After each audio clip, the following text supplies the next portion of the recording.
Voron had watched species enter the assembly hall for 600 years. He had seen the Olvari bow so low their antennas scraped the floor. He had seen the Droon, back when there were Droon, shuffle in with their eyes down and their translated speech full of apologies for existing. Every young species walked into the conclave of voices the same way. Nervous, grateful, small. The humans walked in like they owned the building and were just being polite about it. There were 7 of them. Voron counted twice because the number made no sense. The Thuri sent 42 delegates. The Rithon sent 38. Even the Ilvari, who barely had a functioning government half the time, sent 20. 7 delegates to represent an entire species was either an insult or a confession of how little they had to offer. Voron decided it was neither. It was ignorance. Young species did not understand ceremony. The one in front was a woman named Kirith Selen. Voron had read her file. Ambassador, 46 years old, which was nothing. Her species barely lived past 100. She was small in the way all humans were small. No claws, no venom glands, no bioelectric field, no secondary skeletal structure. Soft skin over soft muscle over breakable bones. She smiled at everyone she passed, and the smile reached her eyes, and Voron found this more unsettling than he expected. Behind her walked a man with a jaw like the edge of a ship hull. Commander Marin Soy, military attaché. His file was thinner than it should have been, which meant most of it was classified. He did not smile. He walked with the steady precision of someone who had been trained to enter rooms where things could go wrong. The other 5 were unknown to Voron. They carried no weapons, no technology, nothing except thin briefcases and the quiet confidence of people who had prepared for something. The ceremony began. The speaker of the conclave, a Rithon minister named Hadron Voss, welcomed humanity in the traditional manner. He spoke of the great honor. He spoke of the long history of the conclave. He spoke of the mentorship that older species would provide. He used the word guidance 11 times. Voron counted, because counting was what he did during ceremonies to keep from falling asleep. Then the Charter of Guided Integration was presented. It was 140 pages. Voron knew what was in it, because he had helped write it, 40 years ago, when humans first made contact and applied for probationary membership. It was a cage built out of legal language and decorated with words like protection and developmental framework and structured growth. Trade lanes. Humanity would be assigned routes through the least profitable sectors, lanes that older species had abandoned decades ago because there was nothing worth hauling through them. Military tonnage. Their fleet was capped at a level that could defend exactly 1 system, maybe 2 if they were creative. Colony expansion. 3 systems, pre-approved, all of them resource-poor rocks that no one else wanted. Every young species got the same charter. Every young species accepted it. The ones that didn't, Voron pushed the thought away. The ones that didn't were not around to complain. Kirith Selen stood at the podium and read the charter. All 140 pages. She did not skim, she did not skip. She read every clause, every subclause, every footnote. The hall grew restless. Someone from the Macaulay Directorate yawned loudly enough to echo. Kirith kept reading. When she finished, she looked up. That smile again, warm and full and aimed at everyone. "We accept," she said. She signed. Voron felt something in his chest unclench. He had not realized it was clenched. He told himself this was normal. Young species sometimes made noise during their induction, threatened to walk out, demanded revisions. The fact that the humans accepted without protest was efficient, clean, good. Commander Tsoi stood behind Kirith while she signed. Voron noticed his hands. They were at his sides, fingers straight, pressed against his thighs so hard the knuckles had gone white. The tendons in his neck stood out like cables on a suspension bridge. His face showed nothing. His body screamed. Kirith handed the signed charter back to Hadron Voss and thanked him. She thanked the Conclave. She thanked the Thuri, specifically, for their mentorship during the probationary period, and Voron felt a warmth that he later wished he had examined more carefully. The human delegation returned to their seats. The ceremony concluded. Delegates filed out. Voron passed by the human section and stopped. Kirith was still seated. She had a briefcase on her lap. Not the thin ones the others carried. This one was older, heavier, scratched along the corners, in a way that suggested it had traveled a long distance, many times. Her hands rested on top of it. She was not opening it. Ambassador Selene, Voron said, I congratulate you on humanity's acceptance into the Conclave. She looked up. Thank you, Delegate Voron. Your species has been very kind to us. May I ask, what is in your briefcase? The smile changed. It did not disappear. It just rearranged itself into something that Voron, 600 years old and fluent in the body language of 30 species, could not read. A counter-proposal, she said, in case today went differently. But it did not go differently. No, she said, it did not. She stood, tucked the briefcase under her arm, and walked out. Soy followed her. The other 5 followed Soy. 7 humans, single file, out of the hall, into the corridor, gone. Voron turned to his adjutant, a younger Thuri named Palith, who had been recording the session. They learn fast, Voron said. Give them a century. They will be fine. Palith nodded and made a note. Later, much later, Voron would remember this moment. He would remember the briefcase. He would remember the smile he could not read. He would remember the 7 delegates who walked in like they owned the building, and walked out like they had already measured it for renovations. He would remember saying, give them a century, and he would want to reach back through time and grab himself by the collar and shake. But that was later. On that day, the humans signed the charter, said thank you, and went back to their quarters. A staff member in the records office noted that humanity's first official request as full Conclave members, filed within an hour of the ceremony, was a renewal of their access to the historical archives. The request was granted without review. No one thought to ask what they were looking for. Sene Mal had been the Conclave's senior archivist for 90 years, and in that time she had learned one absolute truth about the galaxy's species. Nobody read the archives. Oh, they accessed them. Delegates would pull a specific ruling when they needed ammunition for a trade dispute. Legal teams would search for precedents. Occasionally, a historian from one of the founding species would browse the cultural records for a book no one would finish. But nobody read them. Not the way you read something when you were trying to understand the shape of the thing that held you. The humans read them. Sene first noticed the pattern 14 years into humanity's probationary period. Access logs showed that human researchers, different ones, rotating in teams, were pulling files at a rate that dwarfed any species in Conclave history. Not military files, not technology patents. They were reading committee minutes.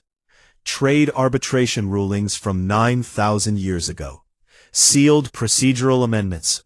Integration charter drafts. Not just their own, but every species that had ever been inducted.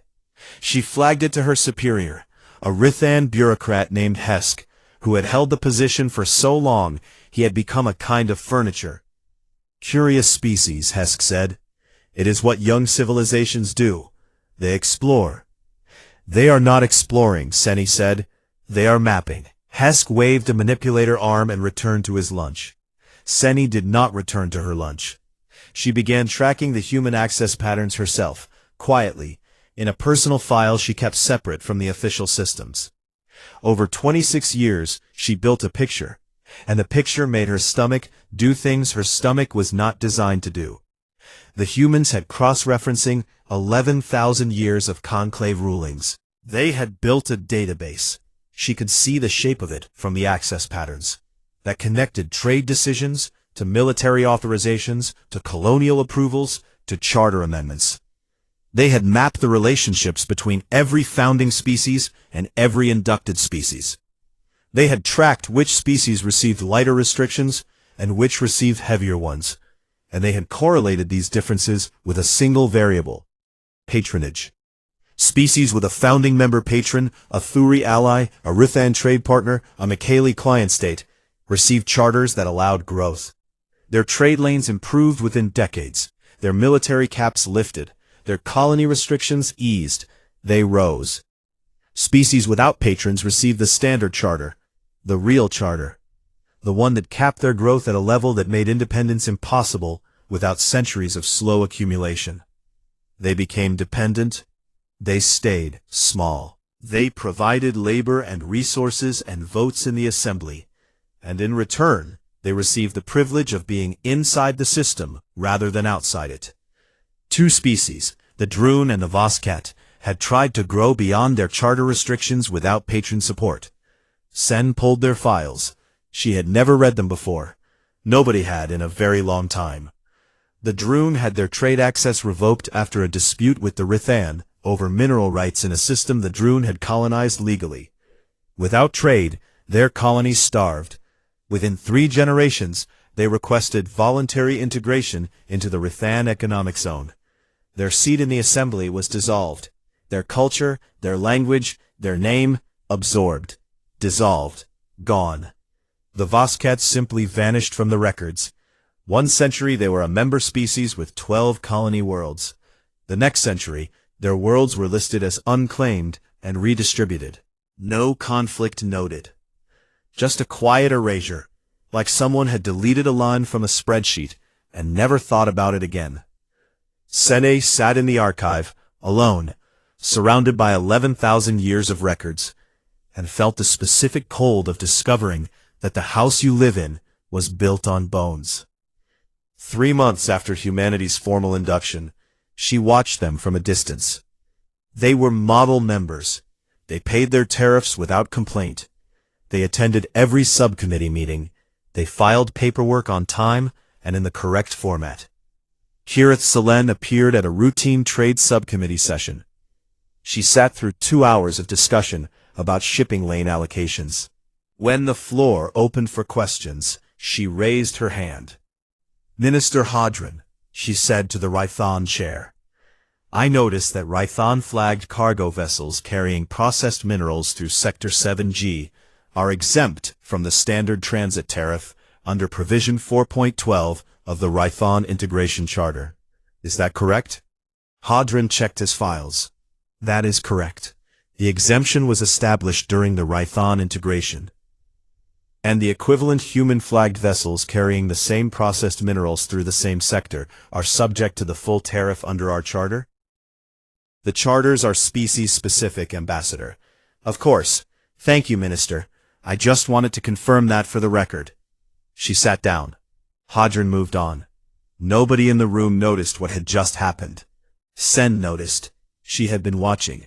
She saw Kirith attend 6 more committee meetings over the next 3 months. At each one, she asked a single precise question.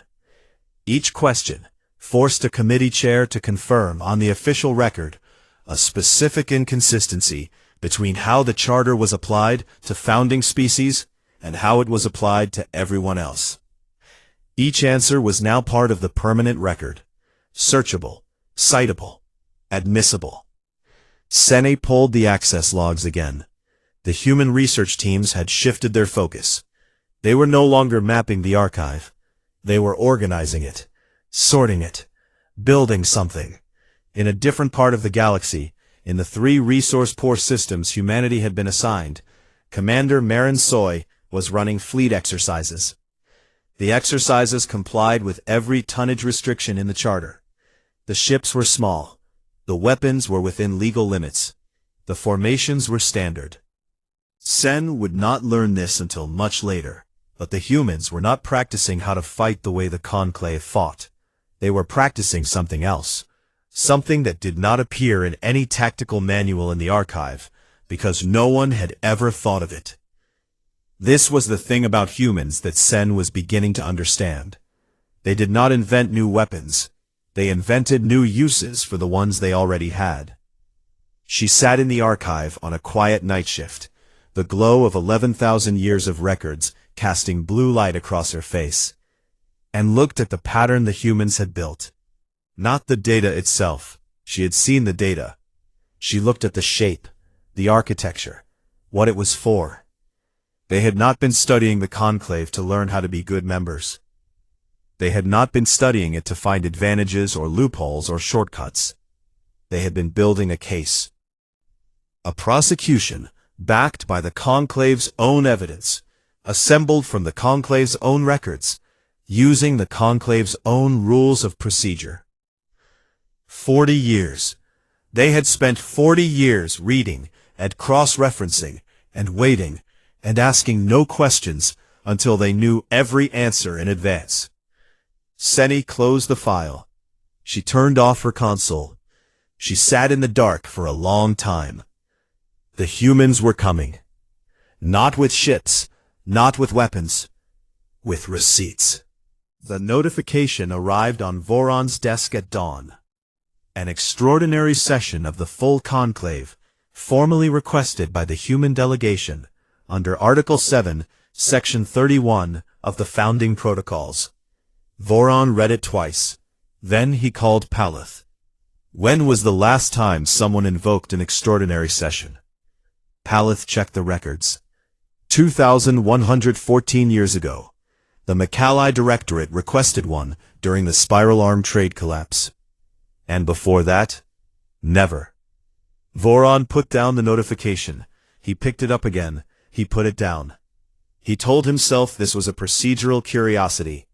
Young species sometimes stumbled across old rules and used them for attention.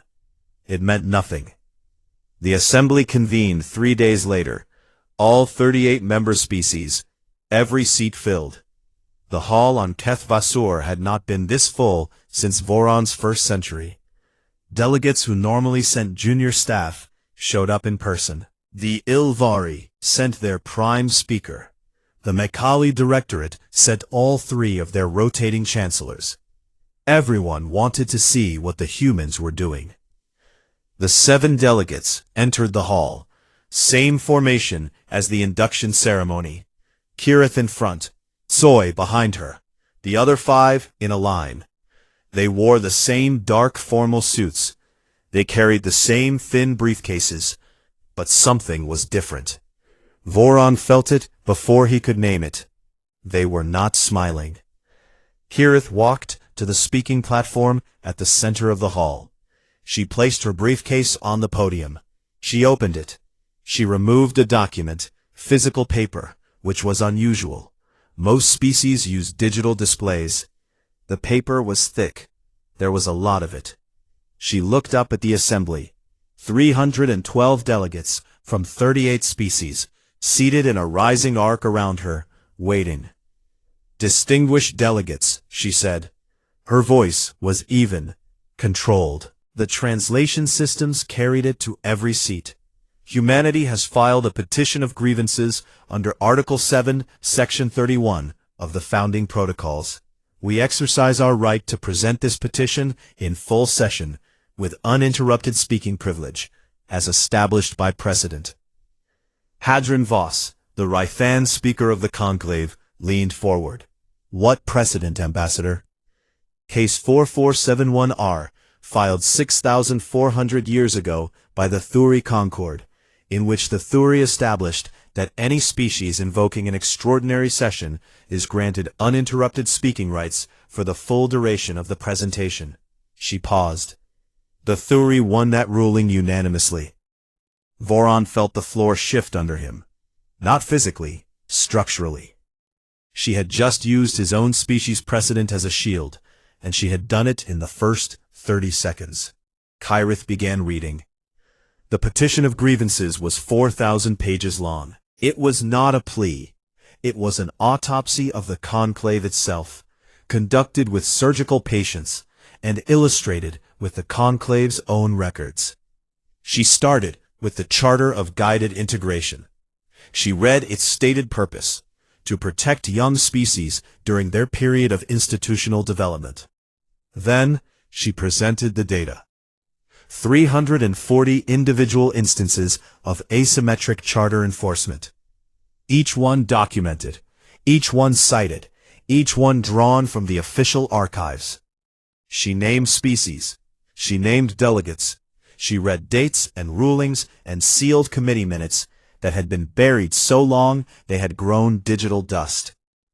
She presented economic models, built by her team, verified against Conclave data, showing that the Standard Charter, applied without patron intervention, mathematically guaranteed economic stagnation. Not might cause it. Guaranteed it.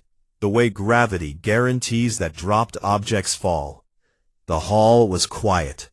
Not the polite quiet of attention. The held breath quiet of 38 species realizing they were being cross-examined by their own history.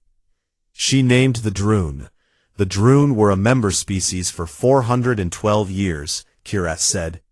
They colonized 14 worlds. They developed a unique musical tradition that integrated bioharmonic frequencies.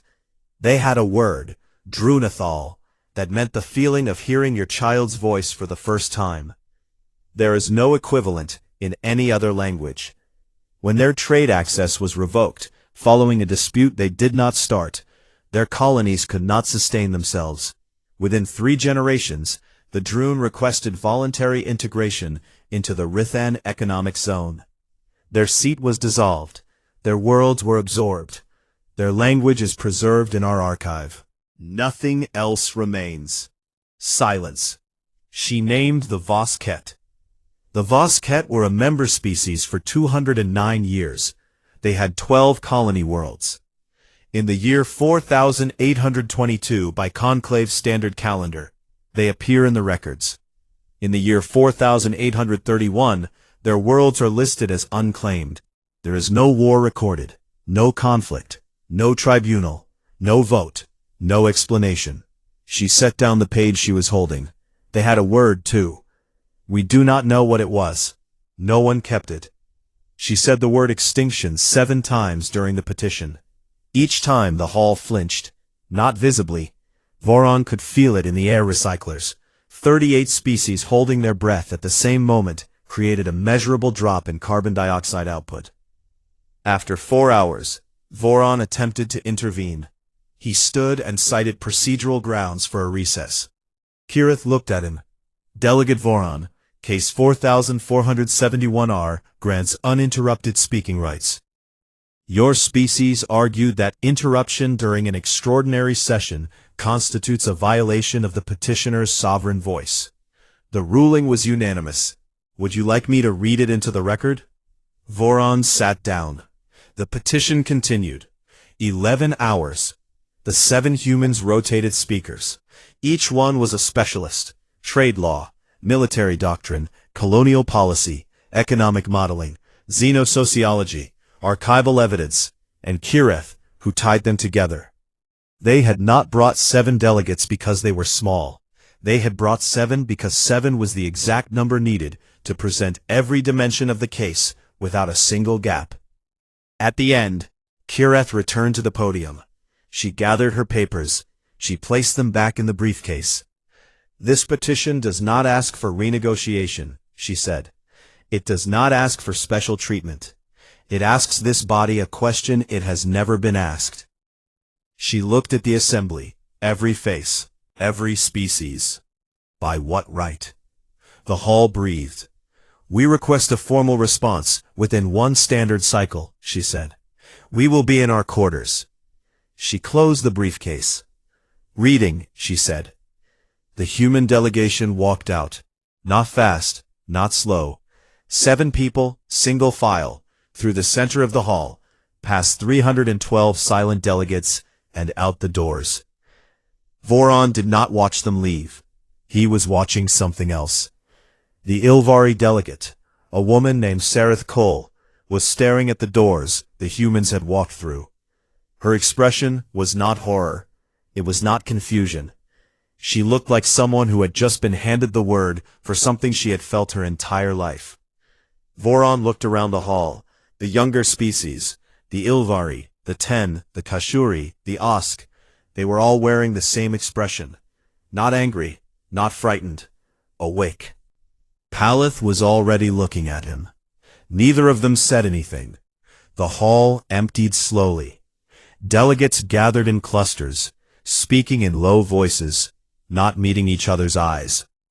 Voron remained in his seat. He looked at the empty podium where Kirith had stood. He looked at the space where the Droon delegation had once sat, 3 centuries before he was born. He had never noticed the empty seat before. He noticed it now. Voron wrote the response at his desk in the early hours, when the station's artificial daylight had not yet begun. His office overlooked the assembly hall through a long window. The hall was dark. He kept glancing at it while he wrote, the way a person keeps touching a bruise to check if it still hurts. The Thuri, the Rithan, and the Macaulay Directorate had held an emergency meeting within hours of the petition. The meeting was short. The conclusion was unanimous. The petition had to be rejected. Not because it was wrong. Voron understood this with a clarity that sat in his chest like a cold stone. The petition was not wrong. Every citation was accurate. Every economic model was sound. Every historical case was documented in the Conclave's own records, filed by the Conclave's own archivists, under rules the Conclave itself had written. The petition had to be rejected because of what it would mean if it was accepted. If the founding species admitted that the Charter of Guided Integration was a tool of control, then every charter ever issued was illegitimate. Every trade restriction, every military cap, every colonial boundary, 42 species, 11,000 years of structure, all of it resting on a foundation that a species barely a century old had just proven was rotten. Concede to the humans, and the Conclave dissolves. Not today, not tomorrow, but the idea would spread. Other species would file their own petitions. They would demand audits. They would ask the same question. By what right? And the founding species would have no answer, because the answer, the real answer, the one Voron had known his entire career and never spoken aloud, was, by the right of having gotten here first. That was it. That was the entire architecture. Priority, seniority, the accident of being older. Voron wrote the response. He used the word stability 14 times. By the 9th, it had stopped sounding like a principle. By the 14th, it sounded like a prayer. The response was delivered in open session the next day. Hadrian Voss read it. His tone was warm, paternal, the kind of voice used on children who have done something clever but inappropriate. The Conclave appreciates humanity's thorough engagement with institutional history, Hadrian read. This spirit of inquiry reflects the intellectual energy that makes humanity a valued member of our community. However, the Conclave must note that as the most recently inducted species, humanity's standing to challenge foundational charters is limited by precedent and by the principles of institutional continuity that have preserved peace for 11 millennia. He paused. He turned a page. Furthermore, the Conclave expresses concern that the filing of a petition of grievances, while procedurally valid, represents a destabilizing action inconsistent with the spirit of the Charter of Guided Integration. Accordingly, the Conclave invokes Provision 9.4 of the Security Protocols, authorizing stabilization measures for any member species engaging in actions deemed disruptive to institutional cohesion. Voron watched the human delegation as the words landed. Stabilization measures. The phrase was clean and bureaucratic, and it meant trade access frozen, military monitors stationed in human systems, colonial development suspended, pending review. It meant the cage they had signed into was about to get smaller. 6 of the 7 human delegates went still. Professional stillness. Trained stillness. The kind that comes from knowing exactly how bad things are and choosing not to react until the right moment. Kirith Selen did something different. She smiled. Not the warm, diplomatic smile from the induction ceremony. Not the unreadable one she had given Voron in the hall. This was a small, private thing, like someone turning a key in a lock they had built themselves. Senimal sat in the public gallery above the hall. She had come to watch because she could not stay away. She saw the smile. She understood it before anyone else in the room did. Kirith had expected this answer. She had needed this answer. Hadron finished reading. The hall waited. 312 delegates stared at 7 humans. Kirith stood. The human delegation thanks the Conclave for its response, she said. Her voice was the same as always, even, measured, polite. We formally withdraw the petition of grievances. A rustle of relief moved through the hall. Voron exhaled. Palith made a note. Delegates shifted in their seats. We also withdraw ourselves. The rustle stopped. Kirith continued as if she had said something ordinary. Under Article 12, Section 3 of the Membership Protocols, any species may withdraw from the Conclave voluntarily, with immediate effect. All treaties, trade agreements, military accords, and territorial recognitions executed under the terms of membership are dissolved upon withdrawal. Humanity hereby exercises this right. She closed her briefcase. The old one, the scratched one, still closed, still unopened. Effective immediately. The 7 humans stood. The same motion, the same moment, as if they had rehearsed it. And Voron realized they had. They had rehearsed this. They had planned for this. The petition, the response, the rejection, the withdrawal. It was a sequence, and they had known the steps before the music started. Kirith walked toward the exit. Soy behind her. The 5 specialists behind him. Single file. The same formation they always used. 7 people walking through the center of the largest deliberative body in the galaxy. Past delegates from species that had been old when humanity was still learning to make fire. Hadron stood. Ambassador Selene, I must insist. There are procedural requirements for withdrawal, a transition period. Article 12, Section 3, Subsection F, Kirith said without turning around. Voluntary withdrawal is effective immediately and requires no transition period. This clause was added by the Thuri Concord 4,000 years ago to ensure that membership remained voluntary in principle as well as practice. She kept walking. Voron could not breathe, not because of the withdrawal. Withdrawal was a word, paper, politics. What stopped his breathing was what he saw when he looked away from the humans and into the faces of the delegates around him. The Ilvari delegate, Sarath Cole, was watching the humans leave. Her hands were in her lap. Her face was calm. She was not surprised. She had known this was coming. The 10 delegation, 3 amphibious creatures with iridescent skin, sat motionless. One of them was writing something on a tablet, small, quick strokes, and when Voron looked closer, the 10 covered the tablet with a wet hand. The Kashuri delegate had his eyes closed. He was breathing in the slow, deliberate pattern his species used during strategic calculation. They were not panicking. They were taking notes. Voron looked at Palith. Palith's recording device was shaking in his hand. Not because he was afraid of the humans leaving, because he understood what happened next.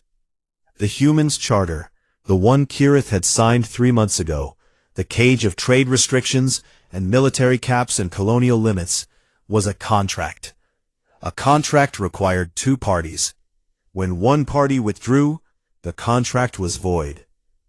Every restriction, every cap, every limit, every cage door, open.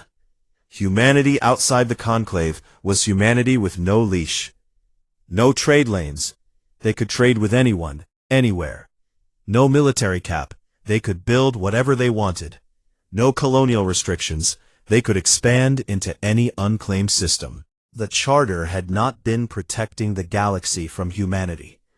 It had been protecting humanity from the galaxy, and the founding species had just torn it up. The doors of the assembly hall closed behind the human delegation. The sound was not loud. It did not echo. It was a soft mechanical sound, the kind of sound that doors make every day, everywhere, meaning nothing. It was the loudest thing Voron had ever heard. The hall erupted, delegates shouting, ministers standing. The Rethon demanded an emergency session. The Macaulay called for military readiness. Hadron Voss banged a ceremonial staff against the podium and called for order. Voron did not move. He sat in his seat and stared at the closed doors. Behind him, the gallery hummed with noise and motion and fear. Senny Mal sat in the gallery above it all, watching the chaos below. She did not join it. She was thinking about the briefcase. The old one, the scratched one, the one Kirith had carried since the first day. She had never opened it. Whatever was inside, the counter-proposal, the moderate path, the version of this story where the Conclave reformed itself and survived. Kirith had brought it to every session. She had set it on every podium. She had held it in her lap during every committee meeting. And she had never opened it. Because opening it required the Conclave to meet her halfway. And the Conclave, with all its wisdom, all its history, all its 11,000 years of precedent and protocol, had chosen to push back instead. They chose the mirror. She just held it up. The doors stayed closed. The humans did not come back. 6 months later, the assembly hall on Keth Vassur was half empty. Voron went there every morning. Not for sessions. Sessions had become irregular, poorly attended, sometimes cancelled. He went because he did not know what else to do. 600 years of walking through those doors had worn grooves in his mind, pathways so deep that his body moved through them, even when his purpose had evaporated. He sat in his seat. Around him, the absences were louder than any speech. The Olvari seat was empty. They had been the first to leave, 3 weeks after the humans. Sereth Cole had stood in this very hall and delivered a withdrawal notice that was 4 sentences long. She did not file a petition. She did not present evidence. She did not need to. The humans had already done the work. All she had to do was say the word. The 10 followed. Then the Kashuri. Then the Osk. Then 3 more species Voron had thought were loyal. Not to the Conclave's ideals, he now understood, but to its power. When the power cracked, loyalty went with it. 11 species had suspended active participation. 3 had formally withdrawn. The Macaulay Directorate had not left the Conclave, but it was barely holding itself together. Their own colonial territories, governed by charters modeled on the same architecture the humans had exposed, were demanding renegotiation. 2 Macaulay colonies had declared economic independence. A third was in open political revolt. The Directorate's 3 rotating chancellors spent their days arguing with each other in closed sessions, and emerged looking older each time. The Rithon maintained their seat, and their composure, and their tone of calm authority. But their trade revenues had dropped by 30%. 9 species, 9, had signed bilateral trade agreements with humanity outside the Conclave framework. Human cargo ships moved through lanes that had no restrictions, carrying goods at prices the Conclave's tariff structure could not match. Voron watched a human cargo vessel pass the viewport of his office one morning. It was small, unarmed. It flew a route that 6 months ago would have violated 4 different Conclave regulations. Now it flew free. He was afraid of it, not of its weapons, because it had none, not of its size, because it was tiny. He was afraid of what it meant. A single ship, flying wherever it wanted, trading with whoever it chose, operating under no charter and no guidance and no structure, and functioning perfectly well, better, perhaps, than the ships that still obeyed the rules. The ship was proof. Proof that the Conclave was not necessary. Proof that the structure Voron had spent 6 centuries maintaining was not the skeleton that held civilization upright. It was the cage that kept it from standing on its own. On a quiet afternoon, a communication arrived from Earth. It was addressed to the full conclave, but Voron read it alone in the half-empty hall because there were not enough delegates present to constitute a quorum. The message was from Kirith Selen. It was not a demand. It was not a threat. It was not a list of conditions or a declaration of superiority. It was an invitation. Humanity was hosting an open diplomatic summit. All species welcome. Former conclave members, non-members, anyone. No preconditions, no charters, no guidance frameworks. The agenda was one line. What should we build instead? Voron read the line 3 times. He put the message down. He picked it up. He put it down again. 40 years. The humans had spent 40 years reading the Conclave's archives, learning the system, mapping its failures. 3 months as full members, asking questions that put the answers on record. 11 hours presenting a petition so thorough it used the Conclave's own history as a blade. And then, when the blade was refused, when the founding species chose punishment over reform, they walked out. They did not fire a shot. They did not issue an ultimatum. They did not build a rival alliance. They opened a door and left it open behind them, and half the galaxy walked through it. Seni Mal was no longer an archivist. She had resigned from the Conclave's records office 2 months after the walkout, packed her personal files into a case, and taken a transport to the Ilvari homeworld. 3 weeks later, she was on Earth. She worked now as a liaison between the Ilvari government and the Human Diplomatic Corps. Her job was translation, not of languages, which machines handled, but of intentions. The Ilvari thought in cycles. Humans thought in lines. Making them understand each other required someone who had spent 90 years inside the Conclave's architecture, and understood that every species communicated through the shape of what they did not say. Her main project was a document the humans had started calling the Mirror Protocols. It was the petition, restructured, not as an accusation, but as a template, a framework any species could use to audit its own treaties, its own trade agreements, its own internal structures, and ask the same question the humans had asked in the assembly hall. By what right? The question was contagious. Seni had watched it spread. The Ilvari used it to renegotiate their domestic colonial charters. The Ten used it to dissolve a trade monopoly their founding government had maintained for 3 centuries. The Kashuori used it to restructure their military hierarchy, which had been modeled on Conclave security protocols, and was, they discovered, designed to keep power concentrated in a single caste. The humans did not impose these changes. They did not demand them. They published the data, shared the analytical tools, and stepped back. What each species did with the mirror was their own choice. Sene thought about this often. She had spent 90 years in the archive, surrounded by records that contained every truth the Conclave had ever buried, and she had not seen them. Not because they were hidden, because she had not thought to look. She had accepted the system because the system was old and large and had always been there, and she had mistaken its permanence for its legitimacy. The humans had not made that mistake. They were too young for it. They had no institutional memory telling them this is how things are. They had only questions and patience and the terrifying willingness to act on the answers. On Earth, Kirith Selen stood at a window in the new diplomatic center, a building that had been a university library 6 months ago and still smelled like old paper and coffee. Marin Soy stood beside her. They were watching the preparations for the summit. Delegates from 14 species were arriving. Landing craft dotted the field outside like scattered seeds.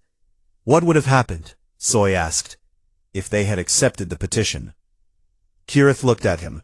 She walked to her desk and picked up the briefcase. The old one, the scratched one.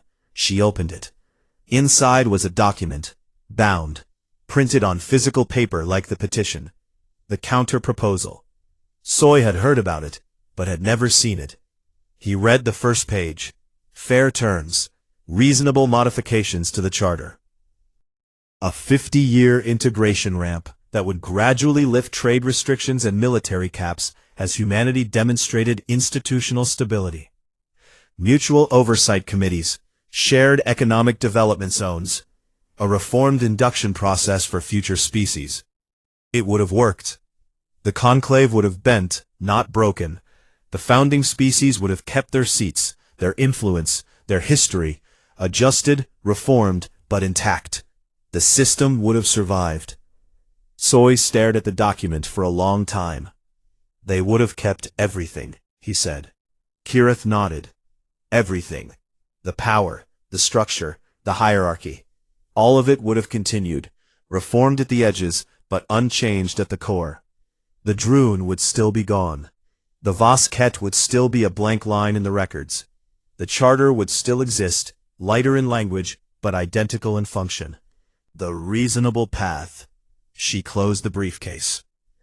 They chose the mirror, she said. We just held it up.